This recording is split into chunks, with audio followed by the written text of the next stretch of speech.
this week we have a 3-day holiday, meaning the holiday starts on Wednesday night, continues Thursday night, and then into Shabbat Friday night. So that's what I mean by a 3-day holiday.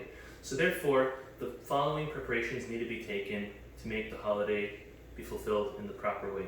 Number one is preparing enough candles. If you light with oil, so then you need to make sure you have enough oil to light all the way for the next day. If you have Ner Neshama or memorial candle, in order that you'll have extra light in order to make the new blessings, the new candle lighting for Thursday night as well as Friday night, make sure you have enough of these or a big enough one.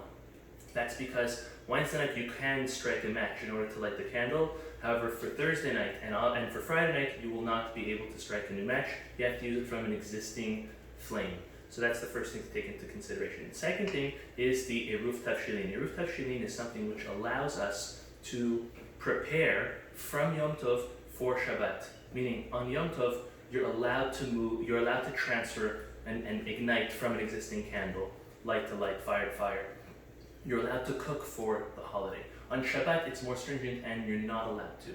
And therefore, if we want to cook, or if we want to do any type of preparations from Yom Tov to Shabbat, the way to do it is through an Eruv Tavshilin, meaning before the holiday. So this will be on Wednesday afternoon. You're going to take a piece of matzah, you're going to take a hard-boiled egg, you can take more than one, you're going to hold them in your hand and you're going to make the blessing, Basher Kedeshanu, K'mitzvotav Tzivanu, Al Mitzvat Eruv. You're making the blessing on doing this Eruv Tavshilin, which means you are encompassing and you're allowing anything that you started from before the holiday, which is this. You started cooking for Shabbat or preparing for Shabbat before the holiday, to continue doing it on the holiday for Shabbat. And that would allow you on Friday to do any preparations or cooking needed on Shabbat.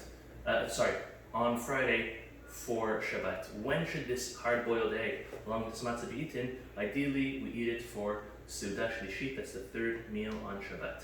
After we make the blessing of Al Mitzvat Eruv, we do say in Aramaic, the language of the Talmud, which tells us what we are allowing ourselves to do on Yom Tov for Shabbat, which is lighting candles, cooking, preparations, and such for the Shabbat.